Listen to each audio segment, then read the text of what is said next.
ஹலீம் குர்ஆன் பேசக்கூடிய செய்தி. இந்த நேரத்தில் அந்த பெண்மணி விட்டுட்டு திரும்புறாங்க. இப்ராஹிம் அலைஹிஸ்ஸலாம் அந்த பெண்மணி பின்னால வாரா வந்து தன்னுடைய கணவனை பார்த்து கேட்கிறா, இப்ராஹிம் ஐன தذهب, எங்க போறீங்க நீங்க? வதத்ருகனா பிஹாதல் வாதி, தண்ணீர் புட்புண்டு மனித சஞ்சாரம் எதுவுமே இல்லாத இந்த பயங்கரமான பள்ளத்தாக்குல எங்களை விட்டுட்டு நீங்க எங்க போறீங்க? அல்லதி லைஸ ஃபீஹி இன்சுன் வலா ஷை, அதுல மனித சஞ்சாரம் மட்டுமல்ல எதுவுமே கிடையாது. இந்த பாலைவனத்தில் விட்டுட்டு எங்க போறீங்க? இப்ராஹிம் அலைஹிஸ்ஸலாம் எந்த பதிலும் சொல்லல. அவங்க போய் கொண்டிருந்தாங்க. அந்த பெண்மணி மார்க்கமுள்ள பெண்மணி, இறைவனை விளங்கின பெண்மணி, தன்னுடைய கணவனுடைய மார்க்கத்தை பின்பற்றக்கூடிய பெண்மணி. அந்த பெண்மணி கேட்டா மாப்பிள்ளை கிட்ட, அல்லாஹுல்லதி அமரக பிஹாதா, இப்ராஹிமே அல்லாஹ் தானே உங்களுக்கு சொன்னான் இந்த கட்டளைய, என்னையையும் பால் குடிக்கக்கூடிய இந்த பிள்ளையையும் இந்த பாலைவனத்தில் விட்டு செல்லும்படி அல்லாஹ் தானே சொன்னான் உங்களுக்கு? இப்ராஹிம் அலைஹிஸ்ஸலாம் சொன்னாங்க, நான் திரும்பி பார்க்கல. ஏண்டா மனைவி விட்டுட்டு போறோம், அன்புக்குரிய மனைவி, மிகவும் வயது முதிர்ந்த காலத்தில் பிறந்த பிள்ளையுடைய முகத்தை பார்த்தாவே வாப்பா உம்மாட உள்ளம் எல்லாம் உருகி போயிடும். அவ்வளவு இறக்கம் பிள்ளைகளோட. அன்பானவர்களே, விட்டுட்டு போறான். அந்த பெண்மணி சொன்னா, இதன் லா யுபய்யுனா, அப்படியாக இருந்தால் அல்லாஹ் எங்களை ஒரு காலம் வீணாக்க மாட்டான். சும்மா ரஜஅத், கணவன் போக அந்த பெண் எந்த இடத்துல மாப்பிள்ளை விட்டாரோ அந்த இடத்துல திரும்பி வந்துட்டான். இப்ராஹிம் அலைஹிஸ்ஸலாம் விட்டுட்டு போகும்போது ஒரு சின்ன ஒரு பையில பேரீச்சம்பழங்களையும் கொஞ்சம் தண்ணீரையும் கொடுத்துட்டு தான் போனான். அல்லாஹ்வுடைய கட்டளையாக இருந்தாலும் என்னுடைய மனைவி பிள்ளைக்கு ஏதாவது உதவியாக அமையும். எவ்வளவு அல்லாஹ்வுடைய கட்டளை பிரகாரம் என்ன நடக்க போகிறது என்பது கூட தெரியாது. ஆனாலும் இப்ராஹிம் அலைஹிஸ்ஸலாம் தன்னுடைய மனைவிக்கும் பிள்ளைக்கும் தேவையான ஒரு பையில பேரீச்சம்பழங்களையும் தண்ணீரையும் கொடுத்துட்டு தான் போனான். அன்பானவர்களே, அல்லாஹ்வின் நல்லடியார்களே, இப்ராஹிம் அலைஹிஸ்ஸலாத்து வஸ்ஸலாம் கொடுத்துட்டு போனதுக்கு பின்னால, தன்னுடைய கண்ணை விட்டும் மனைவியும் பிள்ளைகளும் மறைந்ததுக்கு பின்னால அவங்க கேட்ட துஆ இருக்குது. அன்பானவர்களே, இதுதான் இந்த உலகத்தில் உள்ள முழு குடும்பத்துடைய பொறுப்பாளர்களும் செய்ய வேண்டிய வேலை. பிள்ளைகளை பெற்றெடுத்த தாயும் தந்தையும் தன்னுடைய பிள்ளைகளுக்கு எதனை கொடுக்க வேண்டும் என்பதற்கான உலகளாவிய மக்களுக்கான மிகப்பெரிய ஒரு பாடத்தை சொல்லக்கூடிய குர்ஆன் வசனம் தான் இது. சொன்னாங்க என்னது? ரப்பனா, கிப்லா முன்னோக்கி நாங்க இப்ராஹிம் அலைஹிஸ்ஸலாம் சொன்னாங்க, இன்னி அஸ்கந்து மின் துர்ரியத்தி, என்னுடைய மனைவி மக்களை பிவாதின் கைரி தி ஸர்அ, எந்த விதமான புட்பூண்டும் இல்லாத, எங்கேயுமே மனித சஞ்சாரம் இல்லாத உன்னுடைய கட்டளையை மாத்திரம் நம்பி இவ்வாறான ஒரு பாலைவனத்திலே என்னுடைய குடும்பத்தை நான் விட்டுவிட்டேன். அஸ்கந்து என்றால் வாழ செய்து விட்டுட்டு வந்துட்டாங்க. இந்த பைத்திகல் முஹர்ரம் சொன்னாங்க, உன்னுடைய சங்கையான வீடு இருக்கிறதே அந்த வீட்டு கருகாமையில் அந்த நேரத்தில் காபத்துல்லா இருக்கல, கண்ணுக்கு விளங்கக்கூடியதாக இருக்கல. அன்பானவர்களே, இதை சொல்லிட்டு இப்ராஹிம் அலைஹிஸ்ஸலாம் கேட்டாங்க 3 விஷயம் அல்லாஹ் இடத்துல. இதுதான் அன்பானவர்களே இந்த உலகத்தில் வாழக்கூடிய ஒவ்வொரு உம்மா வாப்பாவும் பிள்ளைகளுக்கு கொடுக்கக்கூடிய சொத்து. பிள்ளைகளுக்கு கொடுக்கக்கூடிய சொத்து. இந்த சொத்தை உங்களோட பிள்ளைகளுக்கு கொடுக்கலன்னா நீங்க எதிர்பார்க்கிற பிள்ளைகளை சமூகத்துல காண மாட்டீங்க. பிள்ளைகளை வச்சு எந்தெந்த நல்ல எண்ணங்களோட கனவுகள் காண்றோமோ அந்த கனவுகள் அது கனவுகளாகவே போகுமே தவிர நிதர்சனமாக உண்மையிலே நடக்கக்கூடியவர்களாக இருக்க முடியாது என்பதனை இந்த 3 செய்திகளை கொண்டு விளங்கிக் கொள்ளலாம்.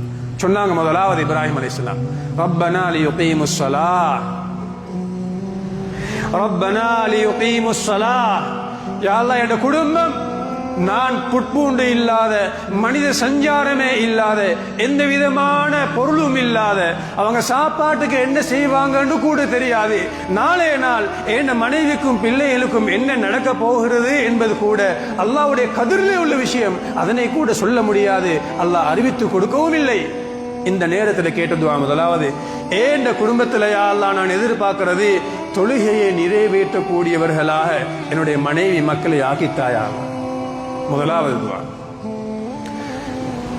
உலகத்தில் எங்கட பிள்ளைகள் நல்லவர்களாக, சாலிஹானவர்களாக, சமூகத்தில் தலை சிறந்தவர்களாக, நற்குணமுள்ளவர்களாக வரணுமாக இருந்தால் படைத்த அல்லாஹ்வை திருப்திப்படுத்தக்கூடிய பாடத்தை தான் முதலாவது பிள்ளைக்கு கொடுக்கணும்.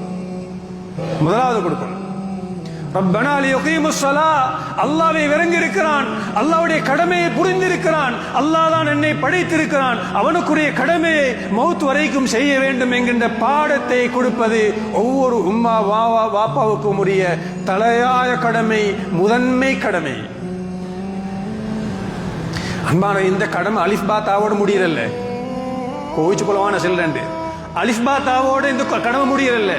அலிஃபாத்தா தெரிஞ்சு சொல்லி அந்த புள்ள தொழுகை உள்ள பிள்ளையாக மாறப்போவதும் இல்லை, அது சாத்தியம் இல்லை. பிள்ளைகளுக்கு தேவையான அடிப்படை மார்க்க அம்சங்களை ஒவ்வொரு பெற்றோரும் அந்த பிள்ளைகள் பெரியவர்களாக ஆகும் வரை அந்தந்த சந்தர்ப்பங்களே கொடுத்து கொண்டே இருக்க வேண்டும் என்பதுதான் இஸ்லாம் சொல்லக்கூடிய வளர்ப்பு முறை. ரப்பனா லியுகீமுஸ் ஸலா. இன்றைக்கு இந்த ஏஐயுடைய உலகத்தில், டெக்னாலஜி வளர்ந்த உலகத்தில் இப்ராஹிம் அலைஹிஸ்ஸலாத்து வஸ்ஸலாம் அவங்க காட்டி தந்த இந்த பாடத்தில் முதலாவது ஒரு சமூகம் தலை சிறந்த மக்களாக வர வேண்டுமாக இருந்தால் 3 மூலதனங்கள் தேவை, 3 கேபிட்டல். அதுல முதலாவது ஸ்பிரிச்சுவல் கேபிட்டல், ஆன்மீக மூலதனம். இதுதான் முதலாவது. இப்ராஹிம் அலைஹிஸ்ஸலாம் தன்னுடைய பிள்ளையையும் மனைவியையும் விட்டுட்டு கேட்ட முதலாவது கேபிட்டல் அல்லாஹ்விடத்தில், ரப்பனா லியுகீமுஸ் ஸலா, யா அல்லாஹ் உன்னை வணங்கக்கூடிய, உனக்கு சுஜூது செய்யக்கூடிய, எல்லா சந்தர்ப்பங்களிலும் உன்னை பயந்து வாழக்கூடிய பிள்ளையை தா, மனைவி மக்களை தா. துஆ செஞ்சாங்க இப்ராஹிம் அலைஹிஸ்ஸலாம். முதலாவது கேபிட்டல். அன்பானவர்களே, நானும் நீங்களும் சிந்திக்கணும், எங்களுடைய பிள்ளைகளை வளர்த்தெடுக்கின்ற போது எங்களுடைய பிள்ளைகளுக்கு கொடுக்கக்கூடிய மூலதனம், முதலாவது மூலதனம் எது என்பதனை சிந்திக்க கடமைப்பட்டிருக்கிறோம். அன்பானவர்களே, அல்லாஹ்வின் அடியார்களே, இரண்டாவது ஃபஜஅல் அஃஇதத்தம் மினன் நாஸ் தஹ்வி இலைஹி. ஃபஜஅல் அஃஇதத்தம் மினன் நாஸ், மக்களுடைய உள்ளங்களை நீ ஆக்கித்தா, தஹ்வி இலைஹிம், என்னுடைய குடும்பம் எங்கே வசிக்கிறதோ, என்னுடைய குடும்பத்தை எந்த பாலைவனத்திலே நான் விட்டு வந்தேனோ, எந்த பாலைவனத்தில் மனித சஞ்சாரமோ அல்லது புட்பூண்டுகளோ இல்லையோ அந்த இடத்திலே என்னுடைய குடும்பம் இருக்கிறது. அவர்களை நேசிக்கக்கூடிய ஒரு சமூகத்தை உருவாக்கித்தா. சோசியல் கேபிட்டல், சமூக மூலதனம். அன்பானவர்களே, அல்லாஹ்வினுடைய அறையிலே நாங்க வளர்ப்புல சமூகம் எங்களுடைய பிள்ளைகளை நேசிக்க வேண்டும், எங்களுடைய குடும்பத்தை நேசிக்க வேண்டும். இதுதான் ஒரு தந்தையுடைய வளர்ப்பாக இருக்க வேண்டும். குர்ஆன் சொல்லக்கூடிய செய்தி. ஃபஜஅல் அஃஇதத்தம் மினன் நாஸ் தஹ்வி இலைஹி. இன்னைக்கு போறோம் இல்லையா, உலகத்தில் அதிகமாக கூடக்கூடிய இடம் கஅபத்துல்லாஹ், மக்கா. முழு உலக மக்களும் எந்த விதமான வித்தியாசமும் இல்லாமல், நிறங்களோ அல்லது பாசைகளோ அல்லது எதுவும் எந்த வித்தியாசமும் இல்லை, அனைத்து மக்களும் அந்த இடத்தை ஆசையோடு தேவையோடு இன்றும் போய் கொண்டுதான் இருக்கிறாங்க. ஃபஜஅல் அஃஇதத்தம் மினன் நாஸ் தஹ்வி இலைஹி. கியாமத் நாள் வரைக்கும் போவாங்க. சமூகம் நேசிக்கக்கூடிய குடும்பமாக என் குடும்பத்தை ஆக்கித்தாயா அல்லாஹ். இன்றைக்கு நிறைய உம்மா பாப்பமார் யோசிக்கிற, ஏண்ட புள்ள எனக்கு நல்ல, மற்றவன் என்ன நினைச்சாலும் பரவாயில்ல. சில நேரம் பிள்ளை தவறுண்டு செய்யற நேரத்தில் உங்களோட மகன் இப்படியாமே என்று சும்மா சொல்லி பாருங்க, சுப்ஹானல்லாஹ், அந்த குடும்பத்துக்கு எதிரியாகவே மாறிடும். ஏன்னு பிள்ளைய பத்தி குறை சொல்றதுக்கு நீங்க யாரு? அதை நாங்க பார்த்துக் கொள்றோம், அதை எங்கட வளர்ப்போம். ஏண்ட பிள்ளையும் ஏண்ட புள்ள எனக்கும் ஏண்ட மனைவிக்கும் நல்லா இருந்தா போதும், வேற யாருக்கும் நல்லா இருக்க தேவையில்லை, அப்படி எல்லாம் அவசியம் இல்லைன்னு வாதிடக்கூடிய அல்ல சண்டை பிடிக்கக்கூடிய பெற்றோர்கள் தான் இன்னைக்கு உருவாகி இருக்கிறாங்க. பேச பயம், புள்ள தவறுடு செஞ்சா சொல்ல பயம், சொன்னால் அது பெரிய பிரச்சனையாக மாறிடும். அப்படி இல்லை, எங்கட பிள்ளைகளை சமூகம் நேசிக்கக்கூடிய அளவுக்கு தரமான, ஒழுக்கமுள்ள, மார்க்கமுள்ள, பண்புள்ள பிள்ளைகளா வளர்க்க வேண்டும் என்பதனை தான் தெளிவாக சொல்லுது. இந்த துஆ கபூல் ஆவிச்சா இல்லையா? இஸ்மாயில் அலைஹிஸ்ஸலாத்து வஸ்ஸலாம் அவர்கள் மூலமாக வந்தவர்கள் தான் ஸல்லல்லாஹு அலைஹி வஸல்லம். கியாமத் நாள் வரைக்கும் அந்த பரம்பரை தான் இந்த உலகத்தில் ஆக சிறந்த பரம்பரை. ராயல் ஃபேமிலி, உலகத்துடைய ராயல் ஃபேமிலி யாரு? நபியுடைய பரம்பரை, இஸ்மாயில் அலைஹிஸ்ஸலாத்து வஸ்ஸலாம் அவருடைய பரம்பரை. சோசியல் கேபிட்டல் எங்கட பிள்ளைகளுக்கு கட்டாயம், குடும்பத்துக்கு கட்டாயம். மூன்றாவது அன்பானவர்களே, அல்லாஹ்வின் அடியார்களே, வர்ஸுகுஹும் மினஸ் ஸமராத்தி லஅல்லஹும் யஷ்குரூன். வர்ஸுகுஹும் மினஸ் ஸமராத், அவர்களுக்கு இந்த ரிஸ்க் உலகத்துல தேவையான எல்லா ரிஸ்கையும் யா அல்லாஹ் கொடுத்துடு. ஒரு வாப்பாட ஆசை தானே. எந்த வாப்பா விரும்பல எந்த பிள்ளைகள் சமூகத்துல வசதியோட நல்லா இருக்கணும் என்று எந்த வாப்பா எந்த உம்மா விரும்பல. நல்லா இருக்கத்தானே வேணும் என்ற பிள்ளைகள். அவங்க மற்றவர்களிடத்துல கையேந்த கூடாது என்று நினைக்கக்கூடியவர்கள் தான் எல்லா பெற்றோர்களும். இப்ராஹிம் அலைஹிஸ்ஸலாத்து வஸ்ஸலாம் அவங்களும் அதே துஆ தான் செஞ்சாங்க. யா அல்லாஹ் என்ற குடும்பம் இருக்கக்கூடிய இடம் பரக்கத்தான இடமா இருக்கணும். உண்ட கட்டளை பிரகாரம் நான் என் குடும்பத்தை பற்றி கொஞ்சமும் சிந்திக்காமல் சொன்ன இடத்துல கொண்டு போய் விட்டுட்டு வந்துட்டேன். ஆனால் என் குடும்பம் இருக்கிற இடம் பரக்கத்தான இடமா இருக்கணும். எல்லா விதமான ரிஸ்கும் என் குடும்பம் இருக்கக்கூடிய இடத்துக்கு வந்து சேரணும். சுப்ஹானல்லாஹ். ஒரு தந்தையுடைய துஆவை பாருங்க. அன்பானவர்களே, அல்லாஹ்வின் நடிகார்களே, கடைசியாக சொல்ற வார்த்தை முக்கியமான வார்த்தை.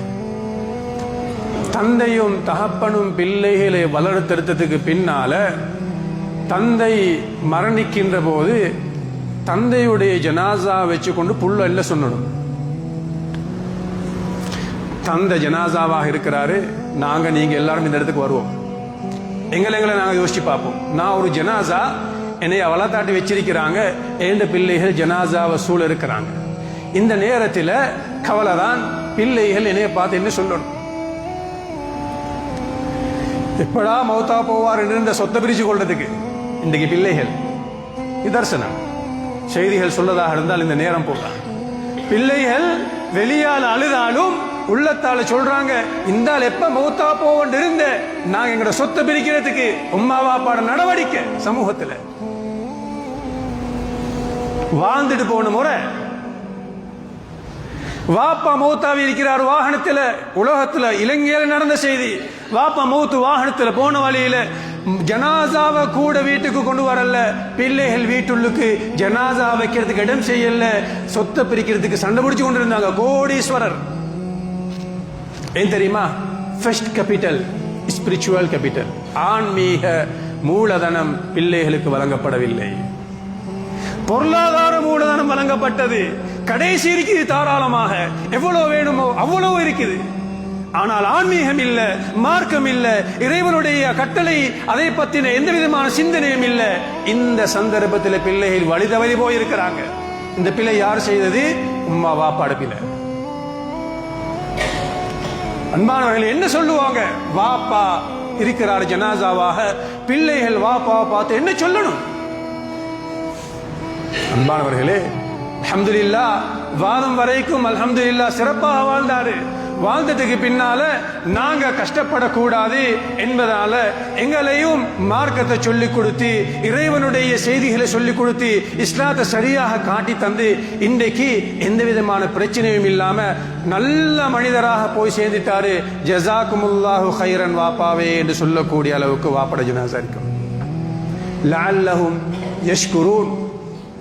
ஏண்ட பிள்ளைகள் என்னுடைய மௌத்துக்கு பின்னால எனக்கு நன்றி செலுத்துவார்கள். ஏண்ட வாப்பா மார்க்கத்தை தந்தாரு, ஏண்ட வாப்பா மார்க்கத்தை விளங்கப்படுத்தி தந்தாரு, குர்ஆன் ஹதீஸை சொல்லி தந்தாரு, எந்த அமைப்பில் ஆன்மீகத்தை சொல்லி தந்தாரு என்பதை எல்லாம் அந்த பிள்ளைகள் நினைவு கூர்ந்து அந்த பிள்ளைகள் சொல்லும், மாஷா அல்லாஹ், ஏண்ட வாப்பா ஏழையாக இருந்தாலும் எனக்கு தேவையானதை தந்துட்டு போயிருக்கிறாரு. ஜஸாக்குமுல்லாஹ் ஹைர் என்று சொல்லி தான் வாப்பாவை நல்லடக்கம் செய்யணும். கவலை என்னென்ன அன்பானவர்களே, இன்றைக்கு உம்மா வாப்பா பிள்ளைகளுக்கு கொடுத்துக்கக்கூடிய ஆன்மீகத்துடைய உச்சகட்டம் என்னண்டா, வாப்பட ஜனாசா முன்னால வச்சுக்கொண்டு அந்த மகனுக்கு தொழுவிக்க வந்து அல்லாஹு மக்ஃபில்லஹு வர்ஹம்ஹு சொல்ல தெரிய ஆன்மீகம் என்கிற சமூகத்தில். வாப்பாக்கு 4 மகன் வாப்பாக்கு. ஒரு மகனுக்கு கூட அந்த வாப்பாட ஜனாசா முன்னால வச்சுக்கொண்டு அல்லாஹு அக்பர் என்று தக்பீர் கட்டி அல்லாஹும் மக்ஃபில்லஹு வர்ஹம்ஹு வஆஃபிஹி வஅஃபு அன்ஹு என்று துஆவை ஓதி வாப்பாவை வழி அனுப்புற அளவுக்கு துஆ தெரியாத ஆன்மீகத்துல தான் இன்றைய சொசைட்டி இருக்குது. ஆனா உலகத்துல எல்லாமே தெரியும் அவருக்கு. இந்த செய்தியை குடும்பத்துக்கு சொல்லி கொடுத்ததுனால தான் அல்லாஹ் குர்ஆனில் ஒவ்வொரு இடத்திலையும் இப்ராஹிம் அலைஹிஸ்ஸலாத்து வஸ்ஸலாம் அவங்க அல்லாஹ் முற்படுத்தி இருக்கிறாங்க. அந்த குடும்பத்துடைய தியாகம் தான் அன்பானவர்களே ஹஸரத் ரசூல் அக்ரம் ஸல்லல்லாஹு அலைஹி வஸல்லம் அந்த குடும்பத்தில் நபியாக வந்து இன்றைக்கு முழு உலகமும் அவர்களை நேசிக்கக்கூடிய மிக பிரமாண்டமான ஒரு இஸ்லாமிய சமூகம் உருவானது அந்த குடும்பத்துடைய தியாகம். அன்பானவர்களே, அல்லாஹ்வின் அடியார்களே, ஆகவே நம்முடைய பிள்ளைகளே வளர்க்கணுமாக இருந்தால் எப்படி வளர்க்கணும் என்கிறத குர்ஆன் ஹதீஸில் படிங்க. அதுல தான் தேவையான எல்லாம் இருக்குது. அதுக்கு மேல தேவையானதை படிச்சு கொடுங்க, பிரச்சனை இல்லை. அன்பானவர்களே, அல்லாஹ்வின் அடியார்களே, ஆகவே எங்களோட மௌத்துக்கு பின்னால் எங்களுடைய பிள்ளைகள் எங்களுக்கு நன்றி செலுத்தி வழி அனுப்பி வைக்கிறதாக இருந்தால் அந்த வாப்பா தான் சக்சஸ்ஃபுல் பேரண்ட்.